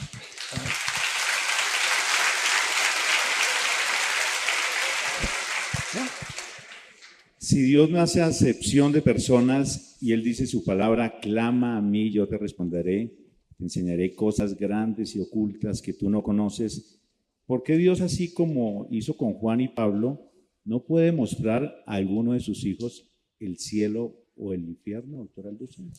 Porque Dios no está interesado, otra vez, ¿verdad? Dios no está interesado, dice ahí la que lo amamos sin conocerlo, en 1 de Pedro. Entonces, el justo por la fe vivirá. No es por la vista, es por lo que oímos y lo oímos por la palabra de Dios. Entonces, si nosotros vemos, ya no es fe. Pero si creemos lo que no vemos, Romanos capítulo 4, entonces verdaderamente estamos justificando que somos hijos de Dios. Porque la fe es la certeza de lo que se espera. La fe está relacionada con el futuro, con algo que no veo. Pero estoy convencido, aunque no lo vea, que viene a mí. La convicción de lo que no se ve, la certeza de lo que se espera. Entonces, si no están estos factores involucrados, no es fe. Entonces, si estamos viviendo en un mundo donde necesitamos ver, ya no estamos caminando por fe. Y el diablo es especialista en tratar de que nos salgamos del camino de la fe y que dependamos otra vez de nuestros 5 sentidos. Yo no estoy en contra de las sanidades, de que los pastores en nuestra iglesia oramos por los enfermos. Mi hermano y yo hemos liberado, como ustedes no se imaginan, a personas endemoniadas casi en último grado. Hemos oído a los demonios cómo nos han hablado y nos han maldecido, etcétera, etcétera. Es un mundo que es real, que si ustedes lo vieron y son ateos o agnósticos, se dan cuenta que esto no es una paranoia en un enfermo psiquiátrico, son entes trabajando dentro de seres humanos y de animales, y oramos por los enfermos también, pero sabemos que dentro de la soberanía de Dios, a Él le agrada sanar a unos y a otros dejarlos enfermos. Cristo nos sanó siempre a todos. En la piscina de Bethesda, ¿verdad? Sacó a uno y todos los demás siguieron ahí enfermos. Entonces, es la soberanía de Dios. Dios sigue sanando y Dios sigue haciendo milagros, pero no estamos buscando eso de Dios, sino que Él obre soberanamente y que sane al que Él quiera. Pero siempre tenemos que orar por los enfermos, donde quiera que tengamos la oportunidad, oremos por ellos, porque Dios los puede sanar y Dios sigue haciendo milagros, pero ya no depende de nosotros. Depende de su soberanía, ¿verdad? ¿Qué opina de la Iglesia Ministerial de Jesucristo Internacional que da profecía colectiva masiva? ¿Cuál es esa? ¿La de José Luis Ramírez?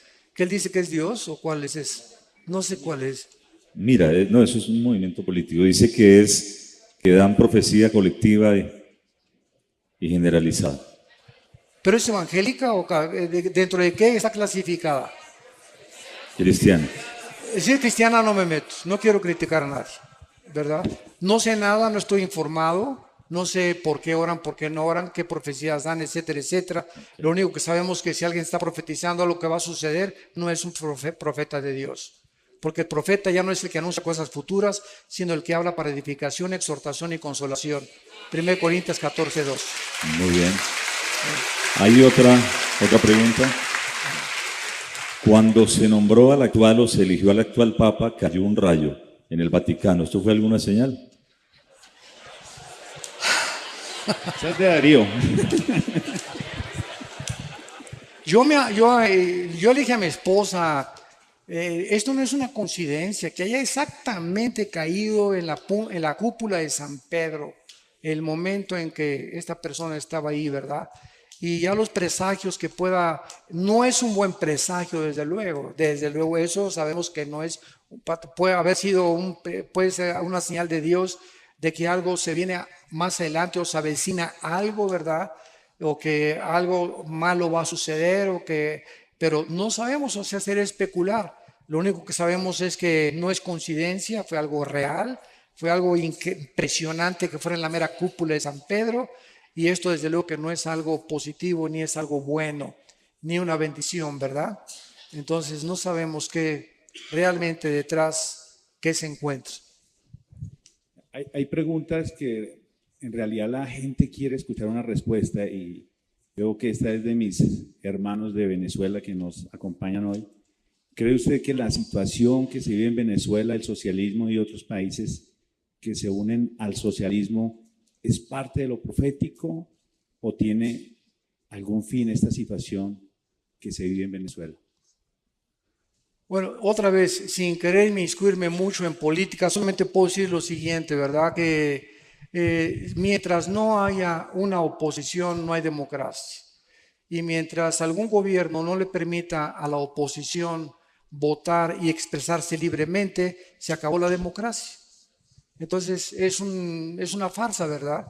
Y si algún gobierno está profesando una cierta democracia y con los hechos y las acciones demuestra lo contrario, pues está demostrando completamente, ¿verdad?, que están engañados a sí mismos y que han adoptado otra clase, como tú lo acabas de decir, ya no es democracia, es un socialismo que tiene una tendencia tremenda hacia el comunismo, hacia la izquierda, hacia un gobierno totalitario y dictatorial. Doctor Alducin, ¿cómo se puede explicar la charla que tuvo Saúl con Samuel por medio de una divina? Muchos han dicho que esto no pudo haber sido una realidad porque no hay comunicación con los muertos. Sin embargo, aquí no hubo ninguna comunicación con los muertos. Cuando Saúl fue a conseguir a la bruja de Endor para tener contacto con Saúl, para tener contacto con Samuel, que había muerto y Saúl ya había llegado, podríamos decir, ya había cometido la blasfemia contra el Espíritu Santo. Saúl ya había llegado al colmo de los colmos y ya acabó con los brujos, ¿verdad? Entonces, cuando esta mujer invoca, dice la Biblia que cuando sale Samuel de entre los muertos del Sheol, ella se espanta. Y entonces ella dice, estoy viendo a dioses, y la palabra que se usa ahí es Elohim. Estoy viendo dioses porque es el plural de Dios. Y la profecía que le da Samuel a Saúl se cumplió y el diablo es un mentiroso. Entonces, todo lo que le dijo Samuel se cumplió al pie de la letra. Tus hijos van a morir, tú vas a morir, etcétera, etcétera. Y le dio la última advertencia de Dios. Entonces yo pienso que en la soberanía de Dios las excepciones no rompen las reglas. Y Dios lo permitió en su soberanía para poder castigar finalmente a Saúl eternamente con sus hijos. Menos Jonatán, ¿verdad? Porque Jonatán fue salvado. ¿Qué papel cumple el Vaticano en las profecías bíblicas? Uy, muchísimas. Ya nos da tiempo, ¿verdad? Pues lo único que sabemos, ¿verdad? Que con todo respeto, ¿verdad? Yo sé que hay muchos católicos que ya están aceptando a Cristo. La Biblia fue cerrada, así fue cerrada por el Vaticano en el año 375, cuando el emperador Constantino dice que se convierte y absorbe el cristianismo como religión oficial. Esto forma parte de la historia cristiana y lo podemos hablar. Y desde el año 375, escúchenme, hasta 1961 y 62, en el Segundo Concilio Vaticano, fue el Papa Juan XXIII, de los mejores papas que ha habido. Es el primero en que comenzó a leer la Biblia, porque se fue prohibida por más de 1800 años. Prohibida, que nadie la leyera, y la escondían del populus, de la población. Y Juan 23 abre la Biblia y comienza.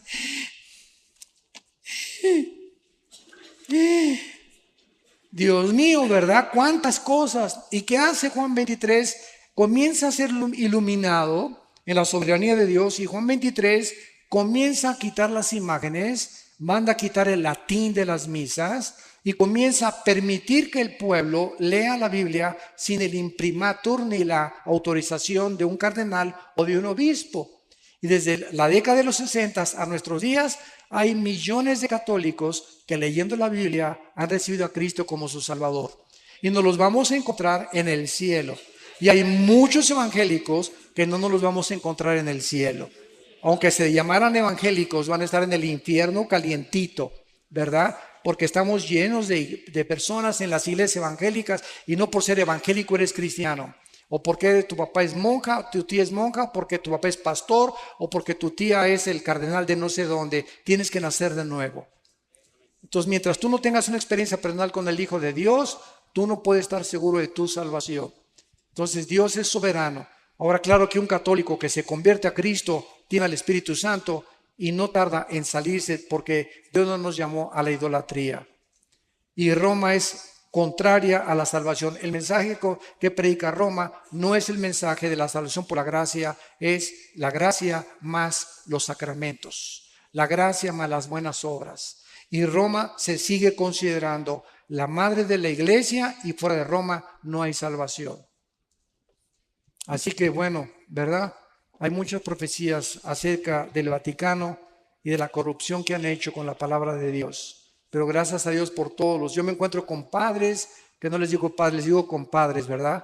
En lugar de padres, sí, me siento más libre de decirles así: oye, compadre, no soy padre, no eres compadre, ven para acá, compadre. Y compartirles la palabra de Dios, ¿verdad? Una vez estuve en Guatemala, me llevaron a un convento, les cuento esto rápido, es muy bueno esto, porque me llevaron a un convento de monjitas, unos pastores, y era una madre linda, la madre superiora. Y entonces les dije, ¿qué hacen aquí encerradas, hermanas? Y se voltearon, ¿cómo que qué hacen aquí encerradas? Le digo, sí, ¿qué hacen encerradas? ¿No leen la Biblia? Sí, claro que sí, pastor. Pues dice Mateo 28, 19, 20, vayan y prediquen el Evangelio. ¿Qué hacen aquí encerradas? El diablo las ha engañado, que se queden encerradas, y si siguen encerradas, ¿cómo van a salvar las almas? Y se volteaban a ver, unas otras comenzaron a persinarse, a sacar sus estampitas. Y entonces la madre superiora me llamó a su oficina y me dijo: oiga, pastor, quiero hablar con usted. Oré con ella y recibió a Cristo. Dice, nunca lo habíamos considerado. Le dije, es la trampa más grande de los monasterios y los conventos. Dios no quiere que nos encerremos. Si nos encerramos, ¿cómo vamos a ganar las almas? Él dijo, vayan y prediquen el Evangelio a toda criatura. Y el diablo los encierra para contradecir las órdenes de Jesucristo.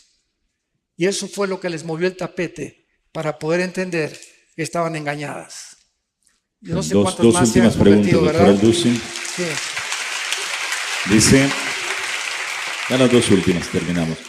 Luego de la resurrección nos encontraremos con nuestra familia. ¿La reconoceremos?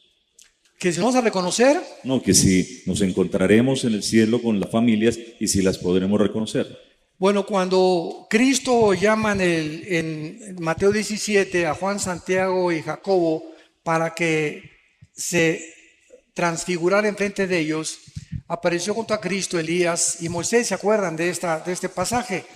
Y los apóstoles pues no había más Polaroid, no había fotografía, nadie había retratos de Elías ni de Moisés. Sin embargo, los apóstoles los reconocieron, Moisés y Elías. Y estaban los dos hablando con Jesucristo. Y estaban tan emocionados, ¿verdad?, que ya Pedro quería hacer un tabernáculo para quedarse a dormir ahí. Y pues ya quedarse ahí, ¿verdad? Entonces nosotros vemos que la pregunta es ¿cómo los pudieron reconocer no habiendo ningún registro de Moisés ni de Elías físicamente? Y la respuesta es que el conocimiento espiritual se llama intuitivo. Entonces, por ejemplo, cuando Pedro en el capítulo 5 de los Hechos llega a Ananías y Zafira, pregunta, ¿quién le dijo a Pedro que habían robado a Dios? ¿Quién le dijo? Pedro no tenía cámaras fotográficas, ni inspectores, ni satélites para estar inspeccionando la casa de todos los cristianos. Y al llegar a Ananías, dijo, ¿por qué vendiste esta heredad en tanto? ¿Por qué me vienes a engañar a mí? Estás engañando al Espíritu Santo. Y viene Zafira, la esposa, y caen muertos, y gran temor cubre a la iglesia. ¿Qué quiero decir yo? Que cuando vayamos al cielo, vamos a saber, ahí está Adán. Nunca, yo no sé ni cómo fue Adán, pero va a haber un conocimiento intuitivo, espiritual, que me va a decir, ahí ese es Pedro, ese es Adán, ahí está Moisés. Y ese conocimiento intuitivo lo estamos comenzando a experimentar ya aquí en esta tierra, como lo experimentó Pedro.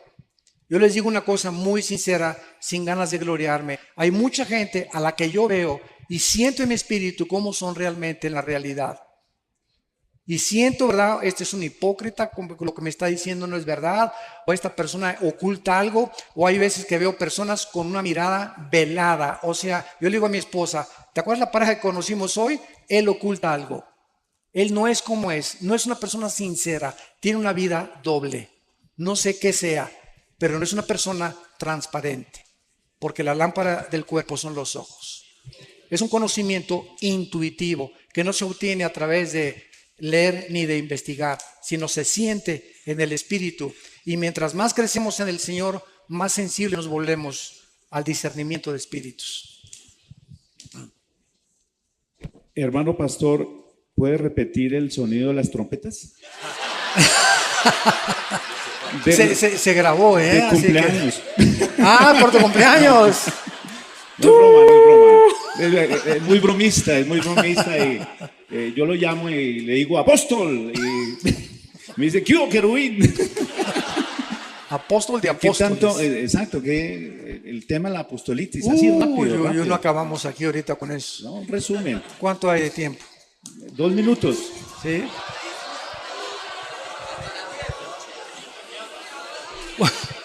Va a ser este último tema, ¿verdad? En el año 2001, un pastor, y todo esto lo puedo decir porque es público, ¿verdad? Entonces aquí no hay nada así de ni lastimar susceptibilidades, ni mucho menos. En el año 2001, un pastor en California llamado Peter Wagner, en una reunión de una iglesia, acercó a una mujer profeta y le puso las manos y le dijo, el Espíritu dice que tú vas a ser el fundador de la Coalición Apostólica Internacional. Entonces, este hombre, a las 2 semanas de que esta supuesta profetisa le haya dado este mensaje, comenzó a hacer inscripciones cobrando $250 para que se inscribieran todos los que querían ser profetas. Y se formó la Coalición Apostólica Internacional. Posteriormente, en una ciudad de Centroamérica, se juntaron en un estadio como 50 pastores para autonombrarse ellos quiénes eran los apóstoles verdaderamente. Y de ahí para adelante, ¿verdad? Pues ahora ya casi todos son apóstoles y todos son profetas. Una vez en Enlace me entrevistaron, por eso no me vuelven a invitar, en un programa para entrevistarme y dije lo que estoy diciendo ahorita públicamente. Desde hace 2000 años, ni los padres de la iglesia, ni Juan Calvino, ni Martín Lutero, ni David Brainerd, ni D.L. Moody, ni George Whitefield, ni los grandes predicadores de la historia, ni Billy Graham, ni Luis Palau, ni Billy Sunday, nadie en 2000 años se había vuelto a autonombrar apóstol. ¿Por qué? Porque los apóstoles fueron escogidos por Cristo y tenían condiciones para ser apóstoles. Haber estado con Cristo desde el bautismo del río Jordán hasta su resurrección. Y como Pablo fue el único que no pudo cumplir estas condiciones, él se autonombra como un abortivo y dice, soy el último de los apóstoles. Yo, amigos míos que me dicen y los aprecio, que son apóstoles, les digo, entonces Pablo fue un mentiroso porque tú eres el último. Y digo, y en la Nueva Jerusalén aparecen los nombres de los 12 apóstoles, le digo, y no encontré el tuyo. Ahora bien, la mayor parte de estas personas, y vuelvo a repetir, yo tengo mucho y los aprecio mucho, pero me da una tristeza lo que han hecho con la Biblia, usan el libro de los Efesios. Vamos a Efesios capítulo 2 Y esta es la piedra fundamental que la mayoría usa para justificar que el apostolado prevalece y que apareció de repente en el siglo XXI otra vez. Bueno, dicen ellos en Efesios capítulo 4, versículo 11 y 12, y él mismo constituyó a unos apóstoles, a otros profetas, a otros evangelistas, a otros pastores y maestros, a fin de perfeccionar a los santos para la obra del ministerio, para la edificación del cuerpo de Cristo. Entonces ellos contestan y dicen lo siguiente, porque he tenido muchos debates con ellos. Y siempre les digo, vamos a la palabra de Dios y a ver quién gana. Bueno, la respuesta, el argumento es esto. Fíjese, hermano, me dicen, fíjese usted muy bien lo que dice aquí, que estos 5 ministerios están hasta que lleguemos a la unidad de la fe y no hemos llegado. Digo, mi querido hermano, usted conoce las leyes en la Biblia de lo que se llama la hermenéutica. La hermenéutica es una rama de la teología que nos enseña cómo interpretar correctamente la exégesis de la Biblia. Y le dije, y si usted entiende que ninguna Biblia es de interpretación privada, vayamos a Efesios capítulo 2. A ver, acompáñame a leer Efesios capítulo 2, versículo 20. Un capítulo, 2 capítulos antes de lo que estamos leyendo, en el mismo libro de los Efesios. Y dice así, edificados sobre el fundamento de los apóstoles y profetas, siendo la principal piedra del ángulo. Entonces la Biblia dice que el fundamento, el piedra angular es Cristo. De una casa no se pueden poner, ya que la casa se puede poner otro fundamento y otro fundamento. El fundamento fueron los apóstoles. No se puede poner otro fundamento. Y los profetas fueron solo todos los que ilustraron a los apóstoles, porque el tesoro que hemos recibido de los evangelios y de las cartas paulinas y de las epístolas es precisamente la enseñanza de los profetas del Antiguo Testamento que nos dejaron a través de la revelación del Espíritu Santo. Entonces no se pueden poner ya 2 fundamentos. ¿Cómo puedes decir que ahora hay más apóstoles y que aparecen después de 2000 años que nunca habían aparecido? Entonces, esto es absurdo completamente. Y les mostré también, ¿verdad? En Apocalipsis capítulo 2, la carta a Éfeso, que Cristo les manda y les dice lo siguiente: los felicito, ¿verdad? Porque han probado a los que se dicen ser apóstoles y no lo son. Ya en el primer siglo de la iglesia cristiana, Cristo está felicitando a una iglesia porque esa iglesia estaba probando, o sea, nunca los apóstoles en sus viajes misioneros nombraron a otros apóstoles. Nombraron ancianos, nombraron diáconos y nombraron obispos. Nunca volvieron ellos a nombrar apóstoles. Cuando dice, por ejemplo, en Filipenses 3, que Epafrodito fue uno de los mensajeros, la palabra apóstolos es la palabra mensajero, que se usó como alguien que fue enviado, pero no, una cosa es el ministerio y otra cosa es el apostolado. Entonces yo creo que hay muchos pastores que han edificado. Un apóstol verdadero es alguien que hizo 30, 40 iglesias después de 23 años de ministerio, reconocido por su integridad, tuvo un apostolado, pero no es apóstol. El oficio del apóstol desapareció. Ahora, si Dios les premia a la iglesia de Éfeso porque probaron a los que eran apóstoles, la pregunta es, ¿cómo podían los cristianos en el primer siglo probar a los que eran y a los que no eran apóstoles? ¿Cómo los podían probar? Si no era porque no había ya intención que hubiera sucesión apostólica. Los únicos que tienen sucesión apostólica es Roma y una secta que se llama la Luz del Mundo. Son las únicas sectas que tienen y nombran apóstoles. Y ahora en la época de la apostasía de la iglesia, en el siglo XXI, surgen los nuevos apóstoles. Virgen de la Macarena. Pastor, Bíblicamente no se puede ni sostener esto. Es imposible. por favor, Sí, una oración por Colombia, una oración por los hermanos que viajan ahora, por favor. claro que sí. Los que viajan a otros países salen ahora ya. Con mucho gusto. Hicieron Alejandro, un esfuerzo. le voy a pedir a mi hermano, Alex, si puedes orar por las personas que van a salir de viaje, por Colombia. Nos ponemos de pie para orar esta oración y Claro, despedirnos. nos vamos a ponernos de pie. Tome de la mano a su esposa o a su hermana que viene, algún familiar. Tómese de la mano y le damos muchas gracias al Señor por la obra del Señor en Colombia. Agradecemos a todos ustedes su atención, su apoyo, sus oraciones. Gracias por invitarnos. Venimos con mucho gusto, sobre todo mi hermano Armando, a compartir. Venimos solamente de apoyo, acompañándole. Y nos ha dado también mucho gusto ver a muchos alumnos del ITI que tenemos aquí en Colombia. Y pues bueno, pues vamos juntos a pedirle al Señor, en el nombre de Jesús, también por estas peticiones. Dios, en esta hora te damos muchas gracias por estas conferencias a donde tú nos has revelado, tú nos has mostrado, Señor, tu verdad. Señor, tu verdad es la que nos permite conocerte mejor. Tenemos un anhelo de proseguir, Señor, en esta obra, continuando, Señor, en tus pasos, siendo guiado por tu Espíritu en todo momento. Te damos muchas gracias por los pastores, sus familias, los líderes que han estado también en estas reuniones. Bendecimos a cada uno de los que también han participado. Esperamos, Señor, que tú continúes esta obra de acuerdo a tu promesa, que el que comenzó en vosotros la buena obra, la perfeccionará hasta el fin.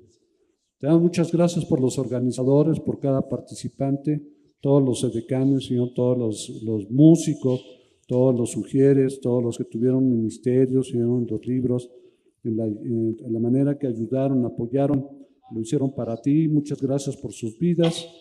Muchas gracias por Oscar, su equipo, Señor, por nuestro hermano David, todos los que participaron, que lo hicieron con todo su corazón. Te damos gracias por sus vidas, gracias por todos los que vienen de fuera, de otros países, de otras ciudades.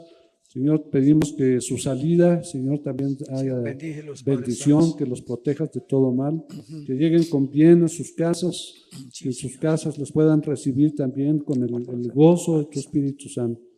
Pedimos, Señor, que sigas bendiciendo la vida y el ministerio de hermano Armando, su familia, Marta, sus hijos. Muchas gracias porque les has levantado, Señor, para usarles y edificar tu pueblo.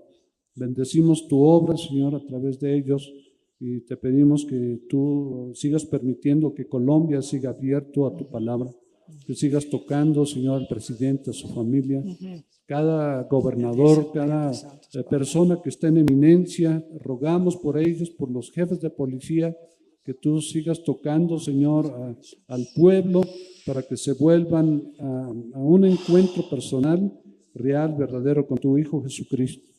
Esta noche podemos agradecerte, Padre, por ser tan bueno con nosotros. Gracias por haber provisto para poder estar en este tiempo juntos. Señor, te alabamos, te glorificamos. Dígale unas palabras usted mismo a Dios de agradecimiento. Pídale por su necesidad en este momento. Te pedimos por nuestra esposa, nuestros hijos, nuestra familia. Guárdanos en esta unión en ti, Señor. Te bendecimos y te glorificamos a ti, el único Dios verdadero, y a tu Hijo Jesucristo, el que tú enviaste para morir en la cruz por nosotros. Muchas gracias, te bendecimos. Señor, permítenos seguir teniendo más reuniones como estas en Colombia y en otras ciudades de este país hermoso. Bendice a Colombia con el poder de tu Espíritu. Lo pedimos en el nombre de Jesús, tu Hijo. Amén y amén. Muchas gracias. Amén. Gracias, Dios.